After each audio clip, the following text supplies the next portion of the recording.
Welcome back, everyone, to the Sports Politika podcast, the show that guides you through the dark underbelly of sports, power, and politics. I'm your host, Karim Zidane, and today I just wanted to start by taking a moment to thank all of you who tuned into the debut episode of the podcast, including those of you early listeners who managed to catch that little snafu with my intro.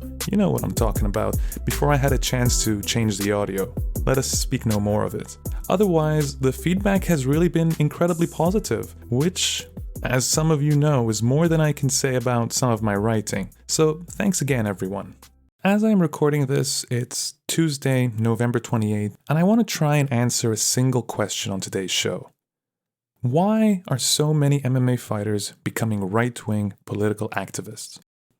It's a question I've grappled with for years now, as I reported on the rise of far-right ideologies and conspiracy theories in combat sports spaces, including mixed martial arts. But it once again came to mind following the riots that took place in Dublin, Ireland this past week.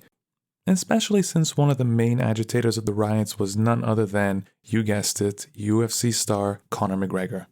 So, here's what happened.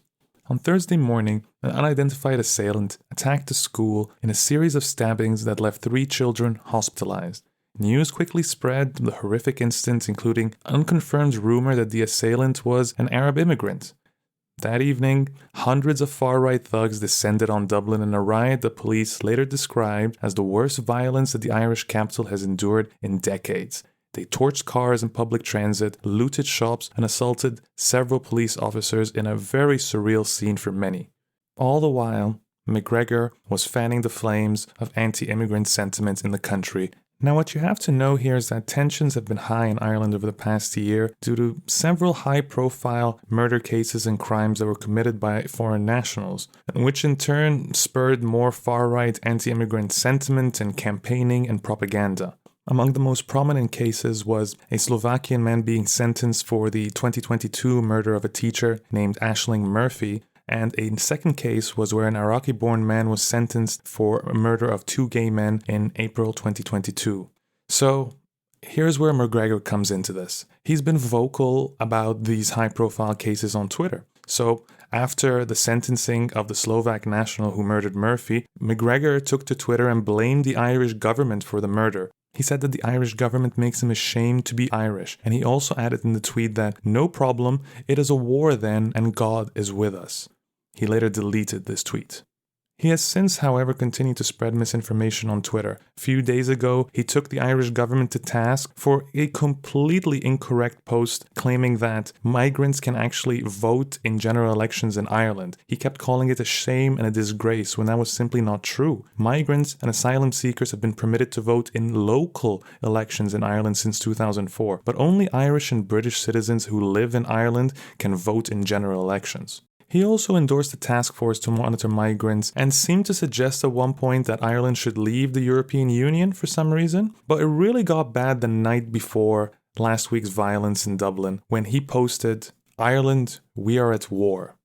Then, in the wake of the riots, he wrote, "We are not backing down. We are only warming up. We are not losing any more of our women and children to sick and twisted people who should not be in Ireland in the first place." Naturally, his comments were extremely popular with the far right in Ireland. I'm actually looking at an AI illustration that was posted by a man named Paul Golding, who served as the leader of the far-right Britain First political party, which is of Conor McGregor standing in front of a bus that has been set ablaze and was surrounded by what appears to be far-right thugs holding torches. In that same post, Golding called for McGregor to host a freedom march in Dublin, emphasizing just how much the far right was enjoying his presence, such a significant Irish celebrity backing them and their ideology. But it's also worth noting that not everybody took kindly to McGregor's words. Ireland's Minister of Foreign Affairs and the Minister of Defence called it absolutely disgraceful, saying that isolated voices like that are inciting hate to a degree. And since then, Irish police are now reportedly investigating McGregor's social media posts as part of what they call an inquiry into the dissemination of online hate speech. Now let's be honest with ourselves here. This is neither the first time that McGregor has been investigated, nor is it the first time that he has shared some really controversial political and far-right opinions. I remember during the 2018 World Cup final in Moscow when he posted a picture of himself arm in arm with Russian President Vladimir Putin. I think at the time he referred to Putin as one of the greatest leaders of our time. And I know some of you might say, well, that was before the invasion of Ukraine. But need I remind you that Putin was a warmonger far before that? I mean, he carpet-bombed Chechnya, he carpet-bombed Syria, and he's been involved in a war in Georgia as well. So it's not like any of this was new at the time. And I mean, McGregor followed this up by calling former US President Donald Trump a phenomenal president. He added that he is probably one of the GOAT, greatest of all time Americans. And I mean, he has since continued to voice strange political opinions. He criticized Ireland's handling of taxation in the coronavirus pandemic. He even hinted that he was interested in maybe trying his hand at politics. At some point in 2018, I think he told TMZ, "I know they're shaking in their boots anyway." But McGregor's anti-immigrant sentiments and his reverence for these despotic political figures really emphasizes and underscores this trend of MMA fighters flirting with far-right politics. Now, there are a number of reasons behind MMA's sort of penchant for extremist right-wing political action. I mean, the sport began as a niche counterculture activity, and it grew in popularity among conservative audiences around the world. And on top of that, the UFC's embrace of Trump all really contribute to this current trend that we're witnessing right now. And the countless links between the sport and authoritarian regimes around the world only serves to emphasize those links as well. Remember all the Brazilian jiu-jitsu fighters and UFC fighters who helped elect Brazil's former president, the far-right Jair Bolsonaro, in 2018? What about Fedor Emelianenko, the legendary Russian heavyweight, campaigning numerous times for Vladimir Putin? And plenty of fighters have since supported Putin's invasion of Ukraine very openly. Ramzan Kadyrov is another great example, somebody I've talked about very frequently. He founded his own MMA club, and several of his fighters are affiliated with the UFC and compete in the UFC. But I think really one of the crucial relationships we need to discuss is the UFC's relationship with Donald Trump, especially in the wake of Trump's ascendancy to the presidency in 2016. So, Trump actually has a very long-standing relationship with the UFC. In fact, his relationship with the UFC and its president Dana White dates back to 2001. I mean, at the time, the UFC was really this ostracized organization that was just fighting in these really small, beat-up venues in the Deep South. In 1996, Senator John McCain at the time, labeled the sport as human cockfighting. And that really was a stigma on the UFC for a very, very long time. And they were really unable to get onto pay-per-view. Several states had enacted laws banning no-holds-barred fighting. And there were very few legitimate places willing to go to bat for the UFC. Except, of course, for Donald Trump and his Taj Mahal venues in Atlantic City. So in 2001, Trump hosted the UFC for 2 consecutive events. And those events, the UFC claims, greatly contributed to the organization's ability to regain favor on the world stage and to be taken seriously again. Now, much of that is absolutely hagiography written by the UFC to sort of redefine and create some sort of myth surrounding its relationship with Donald Trump. However, it didn't stop Dana White from repaying the favor all these years later. He started at the 2016 Republican National Convention when he gave this big booming speech praising Trump and endorsing him for president. And he's really never stopped platforming Trump since then. I mean, he continues to push Trump's propaganda from his perch atop the UFC.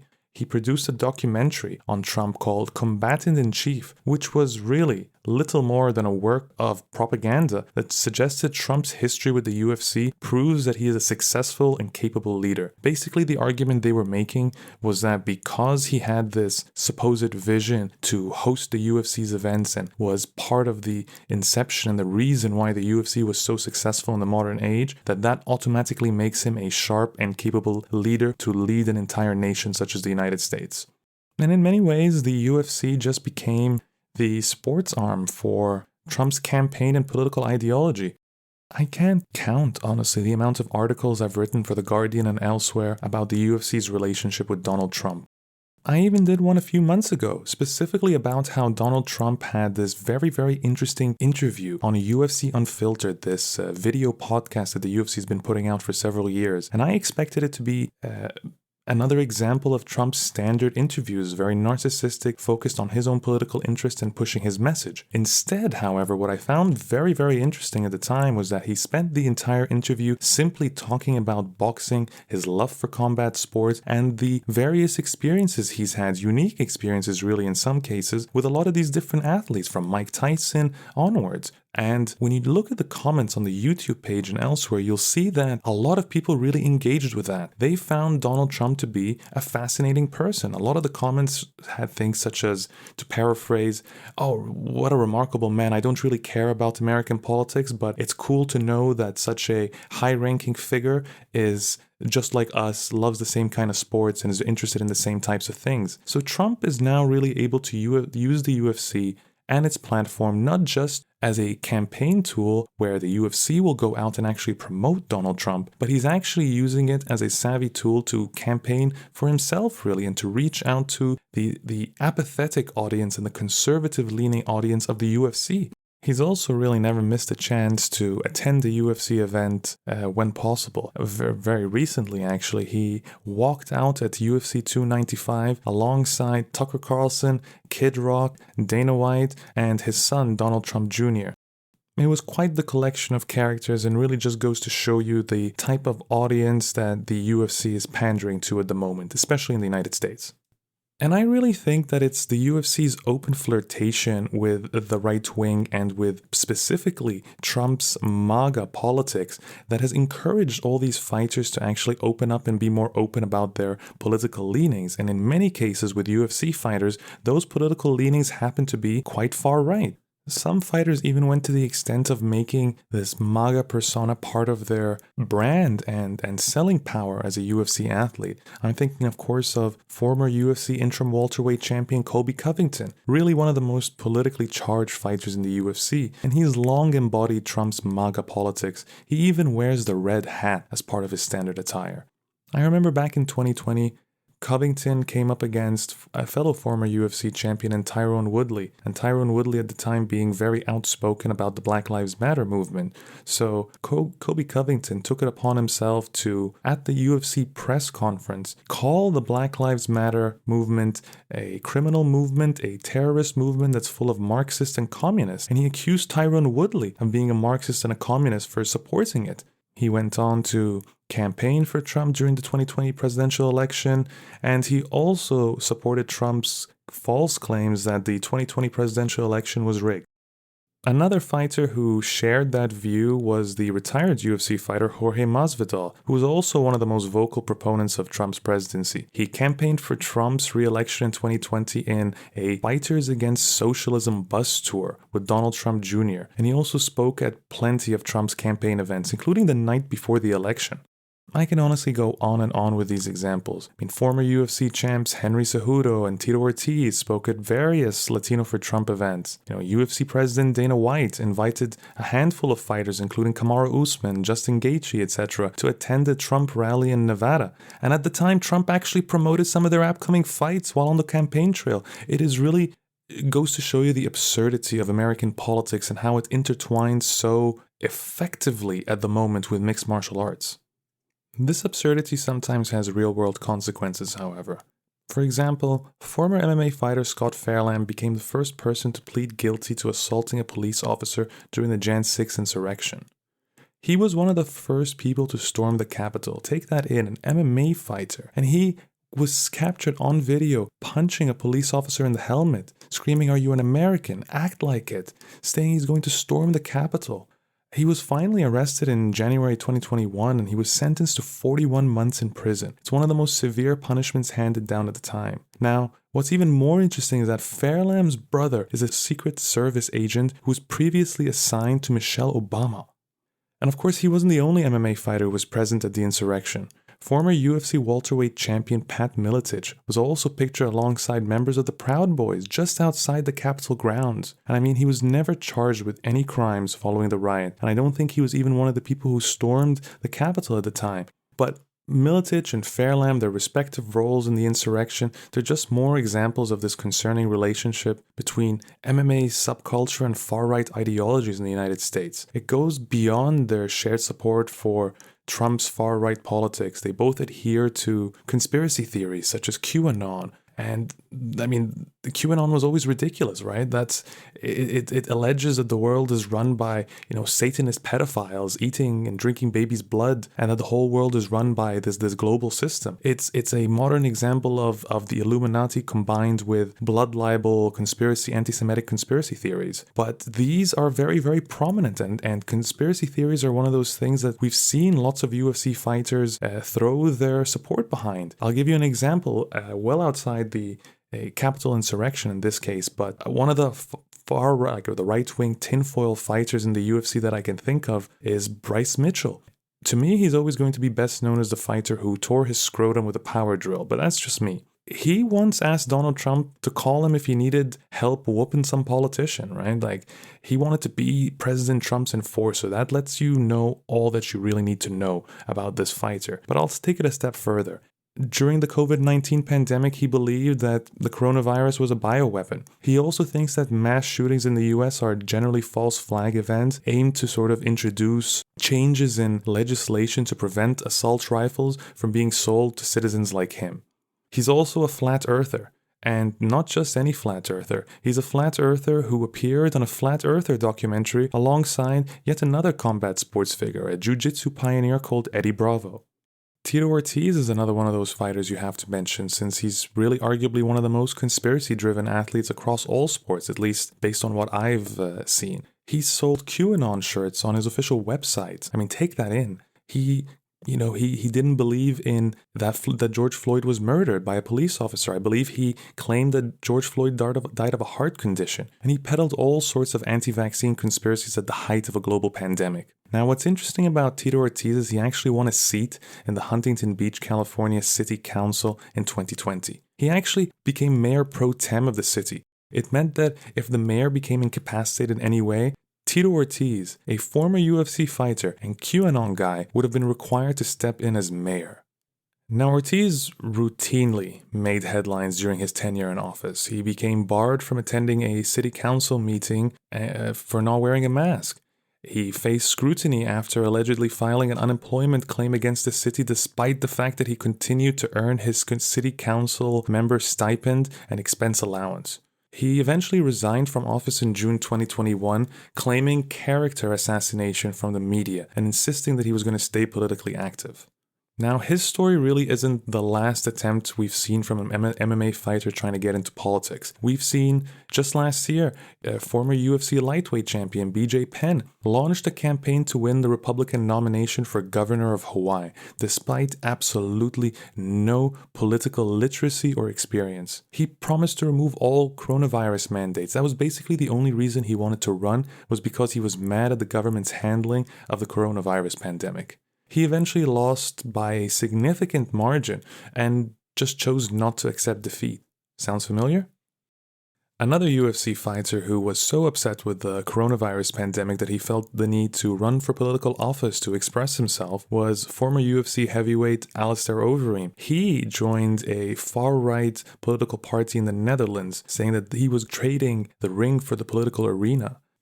Lucky for all of us, he did not win, and his party actually did not win a single seat in parliament.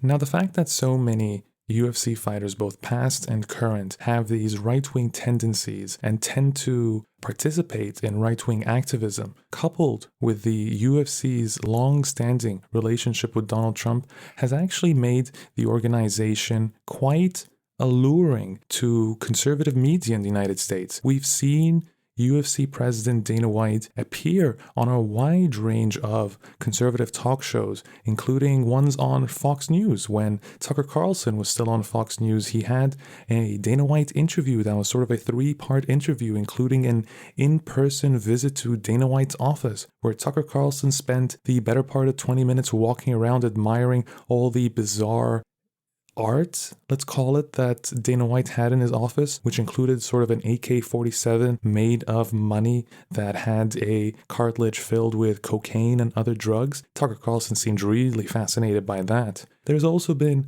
other talk shows that have embraced the UFC, including Sean Hannity on Fox. Candace Owens has been one of the big proponents of the UFC. In fact, she mentioned that Colby Covington was the reason she became such a big supporter of the UFC, once she found somebody who resonated with her, and it had to be, of course, a MAGA fighter like Colby Covington.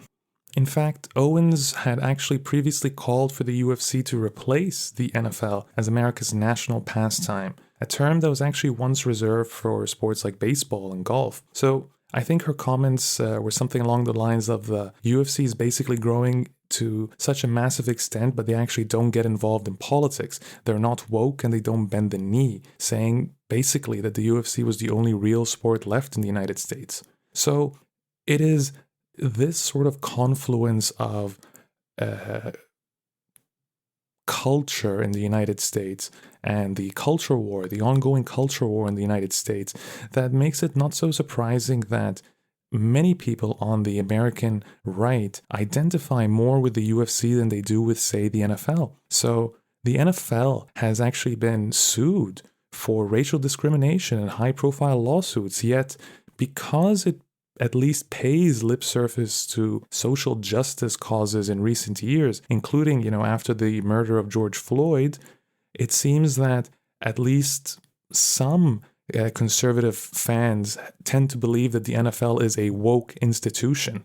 And while it's debatable whether that's actually impacted the NFL's viewership, it seems to be clear really that at least the NFL's policies no longer coincide with Republican ideals. So the American right has really shifted much of its attention to the UFC.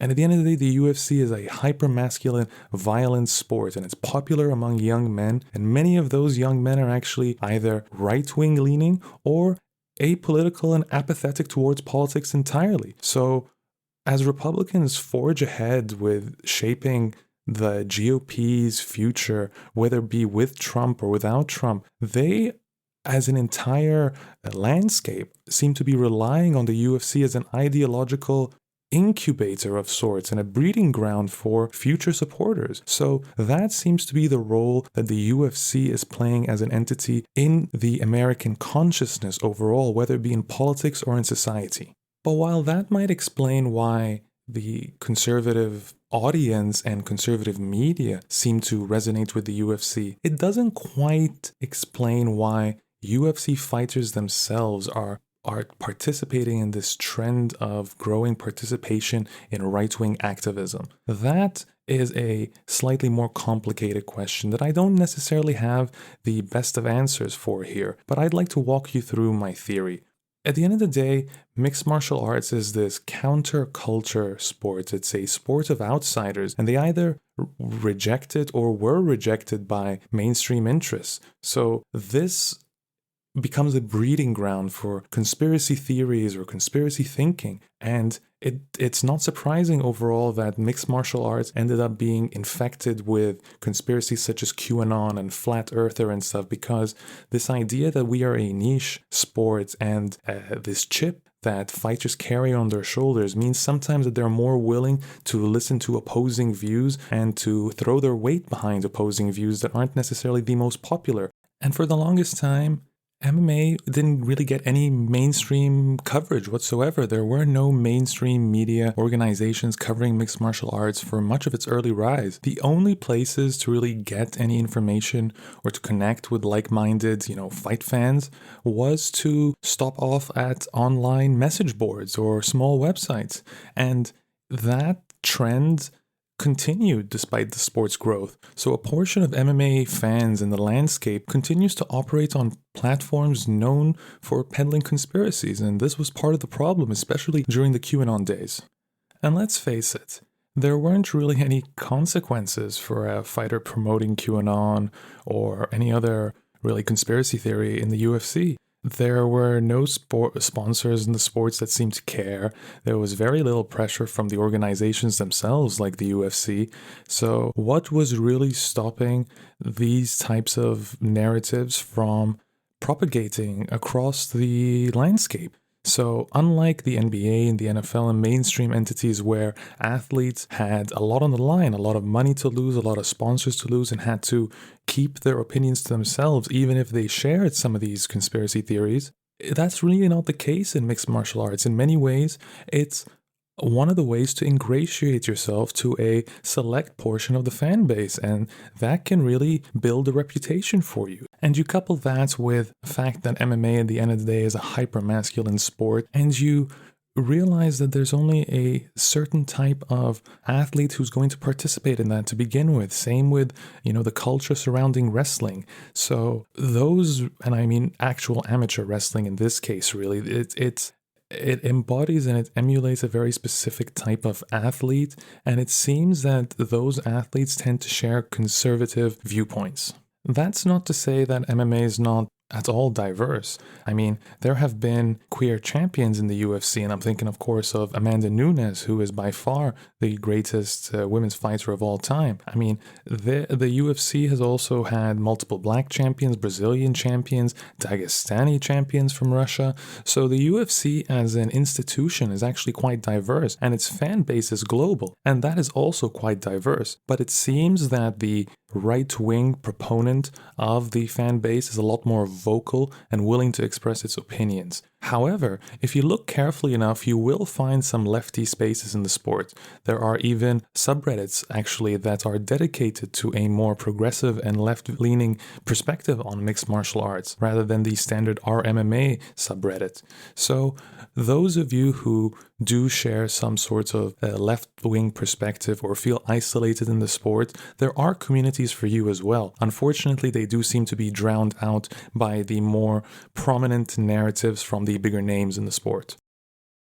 So there you have it, really, a long-winded response here to this question. I hope I have encapsulated it in a way that is succinct and that makes sense to you, my listeners. At the end of the day, there are multiple reasons, as I've stated, from the UFC's long-standing relationship to Donald Trump, to the sport's beginnings and genesis as this counterculture activity that continues to attract like-minded counterculture perspectives and athletes who have a chip on their shoulder and don't really want to be seen as part of the majority, to the fact that conspiracy theories tend to find a home and are encouraged in these spaces, and the fact that the athletes that participate in mixed martial arts face very little repercussion for perpetuating conspiracy theories and right-wing politics. There is also one point that should be stated, and it really applies here in the case of Conor McGregor, which is that he could be using right-wing narratives such as these anti-migrant sentiments to build a populist base that will allow him to propel himself into a right-wing political career. Because let's face it, Conor McGregor is not going to be taken seriously as a standard politician in Ireland, given his extensive criminal record and the looming accusations of rape and other things that he continues to endure right now. So it's unlikely that he's going to be taken seriously as a legitimate force. However, as a populist politician, that's a little different, right? All he has to do is stoke enough hate and sentiment and get enough of that backing, and that could really propel him forward. And we've seen some of these athletes actually take that approach and enter far-right politics because of these shared conspiracies or shared narratives, or just their ability to manipulate the situation and take advantage of these people. That's really what populism is in these scenarios. And Conor McGregor could be participating in that, especially since he himself has stated that he could be interested in politics. And then there are the fighters who cozy up to dictators such as Ramzan Kadyrov because they either enjoy the fact that they are welcomed by such a controversial figure, or the fact that Kadyrov pays them well into the six figures to make these visits, and for MMA fighters that's actually very significant. Or in the case of plenty of Chechen fighters because they really don't have much of a choice. There's also the case of Khamzat Chimaev, who seems to be really relishing his role as Kadyrov's top puppet. I mean, he has multiple Mercedes-Benzes now. He has multiple houses. He couldn't be living larger. So why wouldn't he support a murderous dictator who's best known at this point for his utter rampage against his population and purging the entire queer population from Chechnya? At the end of the day, mixed martial arts remains a fascinating and thrilling sport. However, those who participate within it, including the major institutions that run the sport and the landscape, including the UFC, are leading the entire sport down a very dark path, and unfortunately it's not going to get any easier. The UFC's top competitor, the PFL, is partially owned now, minority stake, by Saudi Arabia. So we now have yet another authoritarian regime that has entered the fray and is going to be participating in mixed martial arts. And in the long term, that's not going to be great for individual human rights. It's not going to be great for mixed martial arts perception as a conservative-leaning sport that peddles in conspiracies and far-right narratives. My critics have long claimed that I write the things I write about this sport because I don't love it. I actually hate the sport, and that's kind of why I sort of dump on it. But that's really not true. The reason I point all these things out is because I actually really enjoy mixed martial arts. I've been fascinated with this sport since I was in university. It's where I discovered the sport, and I've been interested in it ever since. And much like everything else I criticize, including my own country, I do so because I believe that if you actually love something, if you really, really like something, you want it to be better. And therefore, I will continue to point out these issues within the mixed martial arts landscape. And I hope that those of you who are listening understand why I'm so critical of the sport, because these are things that we can improve upon.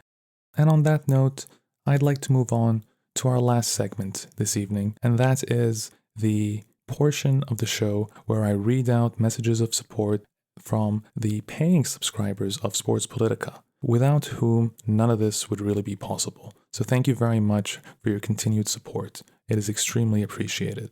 From Jack. Hello, Karim. I followed your work since late last year. I've enjoyed your writing on sports and the far right. It is a pressing political issue here in Melbourne, where neo-Nazis are using gyms to recruit. I look forward to engaging further with your work, and I'm now in a position to financially contribute. Thanks. Well, thank you so much, Jack, and again, I truly appreciate your contribution. As I mentioned, none of this would really be possible without my paying subscribers, so I value you and thank you. Daniel Kuf says, been following your work since the far-right conspiracy theorist coverage of MMA fighters and love your Chechen coverage.